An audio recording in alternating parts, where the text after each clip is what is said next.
It's gonna smell real bad. Wait, I forgot about the dog. what? What in the actual fuck, Edward? That's not how stabbing works. Oh, I'm so excited about this. This is amazing already. Whoa! Ah! Oh, that's right. I forgot about that. Oh my god. You're hilarious. Your favorite scary movie, Friedel? Showgirls. It was an accident. Haven't you ever seen Showgirls?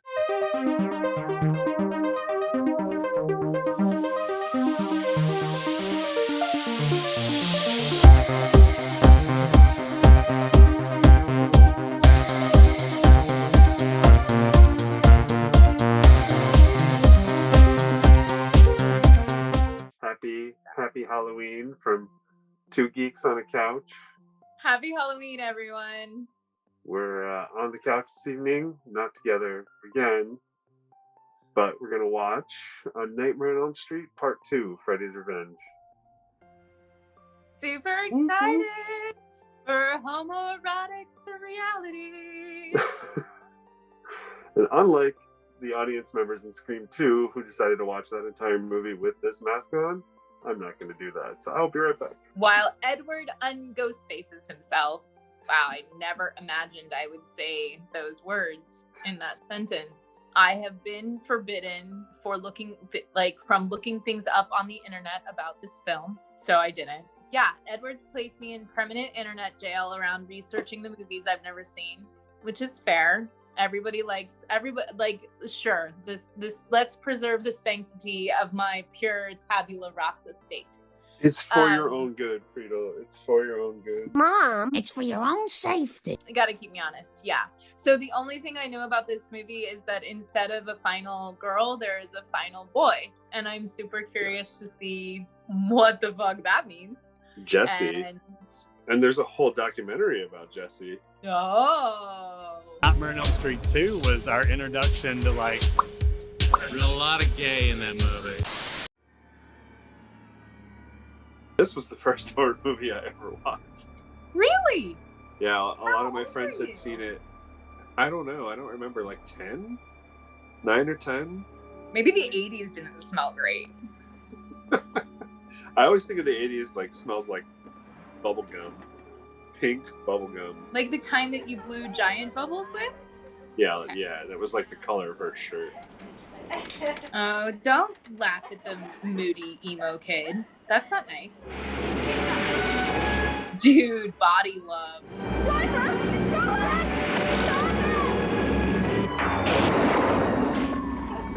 What in the actual fuck, Edward? What's that? Whoa! Oh, I'm so excited about this. This is amazing already.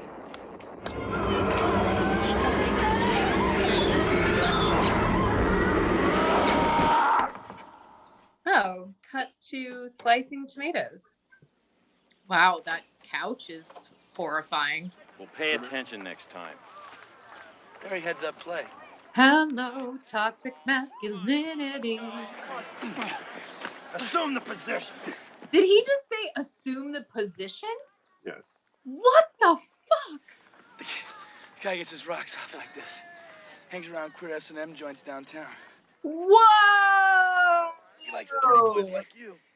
Some chick was locked in there by her mother and she went crazy. She watched her boyfriend get butchered across the street by some maniac. Because there aren't many horror films that feature final boys instead of final girls, right? No, a handful that I'm aware of. Yeah, I'm already totally all in on the weird dreamlike quality of this film. Daddy can't help you now.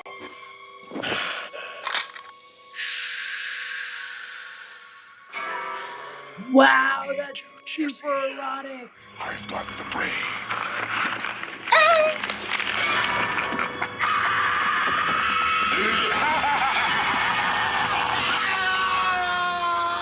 Into the left oracle, through the left ventricle, backing out again. Whoa, snack. Snack. Snack, snack. shirt is very George Michael. It is. Under the sheets with me, tearing at my nightgown with his steel claws.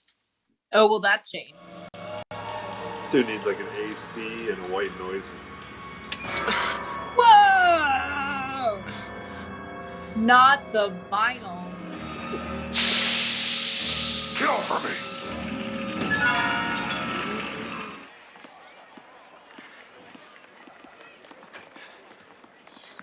It's so funny though. Like dads are always just obsessed with the thermostat. Like, don't touch the 97 thermostat. degrees. Violent and pathological parrots. The bird just exploded. You set this whole thing up, didn't you? Wait, what? Yeah. This is your fault. You fed the bird firecrackers. Listen, you and your dumb firecrackers. Now don't touch the thermostat.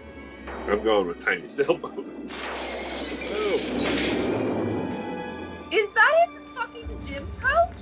Yeah. Exploding birds in kind of any context is upsetting.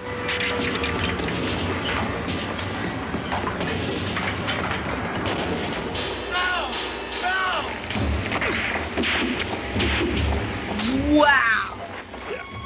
People just think that. No! No! No!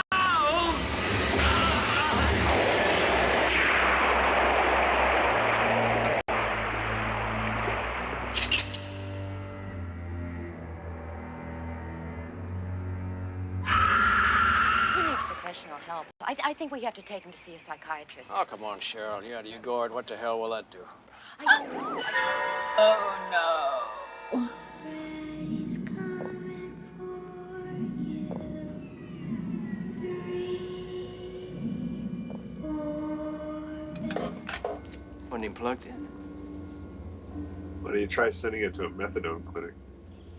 Jessie, you can't blame yourself for what happened to Snow. What do you mean? I don't know. I thought you might be able to make a connection or something. I thought that maybe you could enter into a trance state. An evil rat. Yeah, fine. Good. You're looking better. Watch out for that toaster. They're gonna take me away. Come on, don't say that. Listen, we'll stay up all night if we have to. I'm not gonna let anything happen to you. Oh,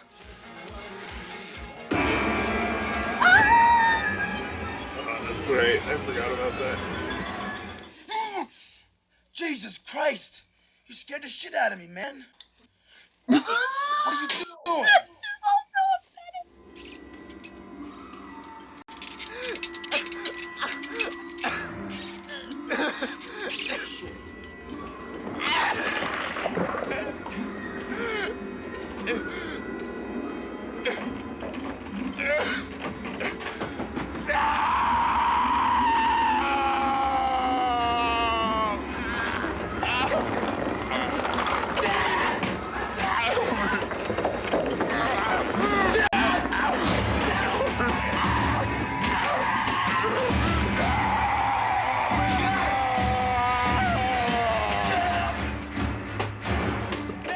Pretty amazing 80s effects work right there.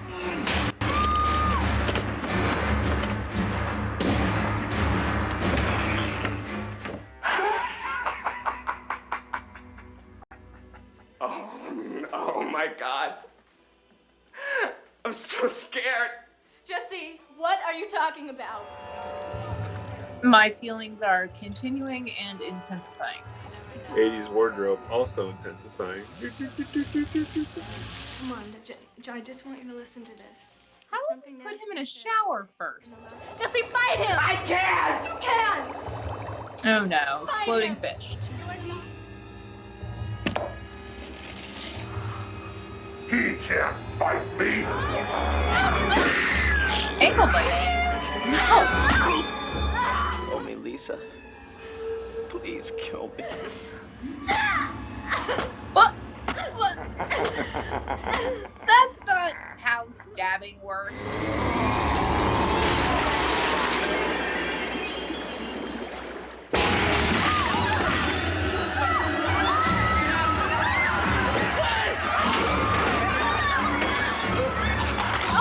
Help yourself, fucker!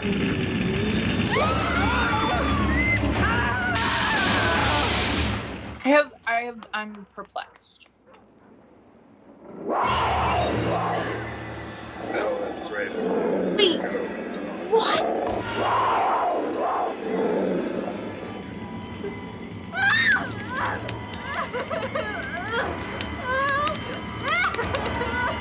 It's not okay.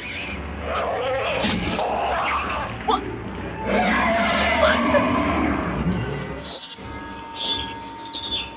Go back to me, Lisa.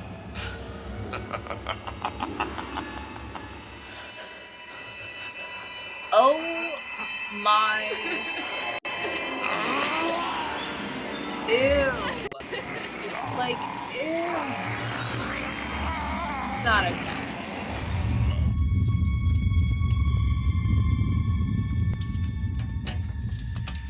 It's gonna smell real bad. Jessie, it's okay. It's all over.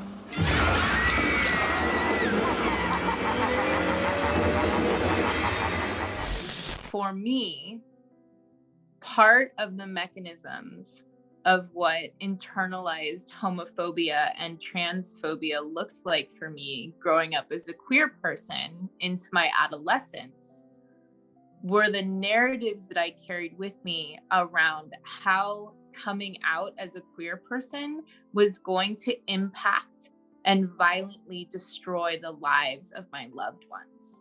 And that if I could just find a way, fitting myself neatly into a box of heterosexuality and cisgenderhood, that like, if I could just find a way of being happy in those boxes, my life would not be filled of a particular type of suffering or guilt or shame.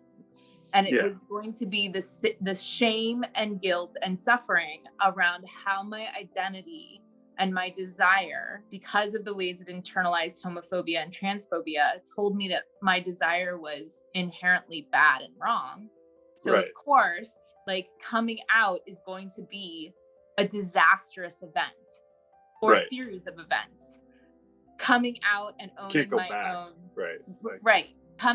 owning my own sexual confusion, sexual desire, my own gender confusion, my own gender dysmorphia, all of that was going to have disastrous results, that there was no way to escape the violence of that. And so one of the things that I feel is coded in this film, at least for me as a queer person, is that Freddie comes to represent all of these like fears that are rooted in our internalized homophobia around what will happen. I will kill my sister with my gayness. I will kill my same-sex best friend with my gayness. Right, like you will end that relationship, or you will like destroy their feelings about me. Yes. Right. Like, it's interesting to me that the people who die in this film are, yes, an asshole. The gym teacher is queer. Yeah. Yes, has some predatory shit that is happening. Clearly a gay person, the only clearly gay person in this film, dies. The other AMAB person that this young man goes to for support also dies. The thing that saves him is heteronormative sexuality. Yeah. And like, again, I think that I said this when I watched the first iteration of this film, which is like the most horrifying thing about this film is the inability to discern what is real and what is dream. Yeah, and arguably more of this takes place in the real world than the first film. Yeah, that's what it seems to appear as, and like I'm still a little like, Yeah, I mean that's stuff's my favorite stuff, right? The surreal, like weird things that happen. Interesting. I haven't seen this in a very, very long time, and I'm having like some feelings coming up around like what I thought about it when I was a kid and how it like just got. It was, I was terrified. I spent like half the movie like behind a pillow and I had nightmares and stuff, right? And so like I think it absolutely played to my anxiety of not being a normal person, right? Yeah. And that not being okay. So how would you rate this film? No, we're not doing that. Remember? No, we're not doing that for the sequels. That's true. Just thought it'd be funny to say it. It is funny. Um, It's very funny. This is too funny. Yeah, the next one, the third one, is my favorite of the sequels. I love it.